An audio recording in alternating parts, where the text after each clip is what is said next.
Greetings, thespians, it's Wednesday.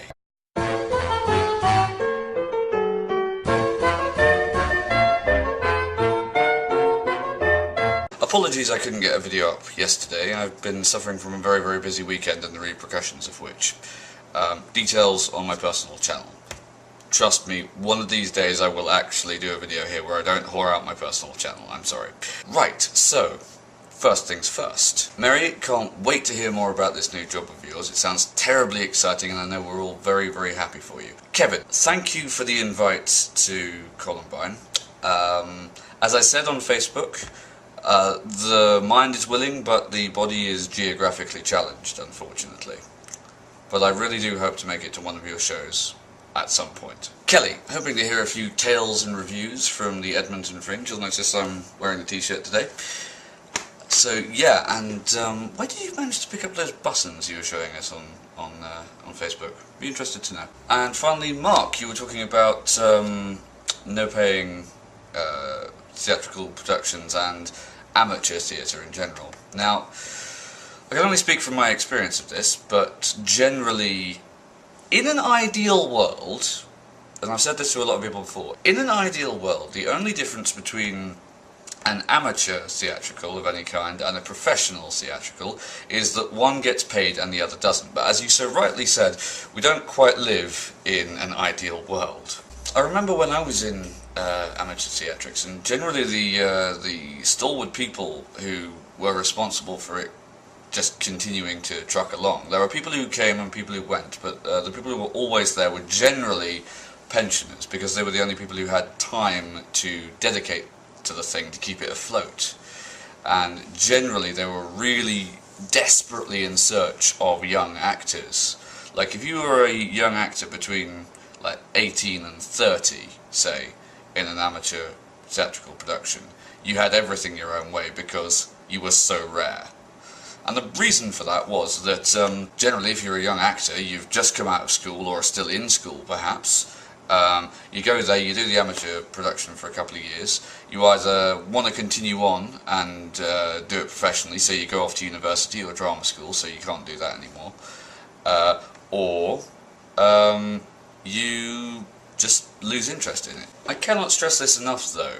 In pretty much every aspect of amateur theatre there is an awful lot of talent, but I think a lot of the time what this talent lacks is refinement. And this is also not to say that a lot of amateur theatricals don't take it as seriously as professionals, although that is often the case. I see it on YouTube as much as anywhere else, actually. The difference between people who are doing this as a labour of love and people who are doing it as a living, the attitude changes markedly, and I think that is the biggest dividing factor between the amateur and the professional. Our principal at drama school had this rather clichéic phrase, which I find problematic but does have some truth to it, which is an amateur practices until they get it right, a professional practices until they cannot get it wrong.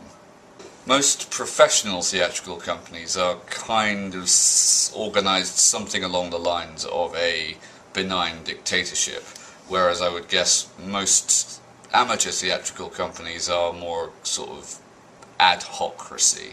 I'm not going to get into the argument of trained versus untrained, because really I don't think it's that relevant to this particular issue. With regards to being trapped in amateur companies, I think that has, well, quite a bit to do with location a lot of the time. If you're not in London or Sydney or Adelaide or Toronto, LA, New York, one of those sort of hubs for the arts, sometimes it means that in order to, if you wanted to pursue your career in a professional context, you would have to travel, and that's not an option for everybody.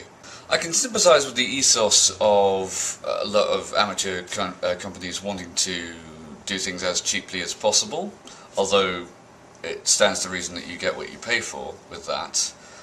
I think though, I mean I thought this a lot when I was going through Signet, because we had to do an awful lot of the stuff ourselves, which is good. It was a good part of the training, and it means that it's just an extra string to our bow.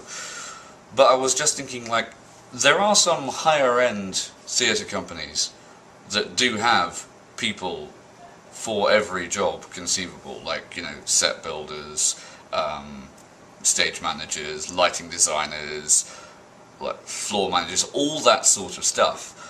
And I was just thinking, it almost doesn't matter how large the place you have is and how many tickets you're selling. It's almost a completely and utterly financially unviable business model pretty much most of the time. So to a certain extent, everybody is playing the game of how can we put this on for the least amount of money so we can either A, have enough money to put on our next show, B, pay everybody, and still make all of this safe and viable. I don't know, I just think that the needs and potential consequences of putting on a show are slightly different for the professional to the amateur, and that's where the divergence of opinion comes sometimes. Talking about not getting paid though, I have 2 jobs coming up, neither of which but are still very interesting nonetheless. I have got a part in a radio production of Macbeth, playing Ross and Donalbain, which is recording next weekend. That should be a lot of fun. The guy putting it on said, look, I'm going to tell you straight up, this isn't paid, but it is in the hope that the next one will be. So, we'll see how that goes. Also, another unpaid job is I've got some stunt work on a film that is shooting locally sometime this week or next week. I'm still working out dates with them. But again, I got that because I'd worked with one of the guys who's the stunt coordinator on there previously, and I'm just going to go along and see what it's like. I know nothing about it, but it's all good connections to make. That's the sort of non-paying work I don't mind doing so much, because there's still a lot of potential gain from it, even if it isn't financial straight away. I hope you're all having fabulous weeks, and Mary, I will look forward to seeing you later today, and Mark, I'll see you tomorrow.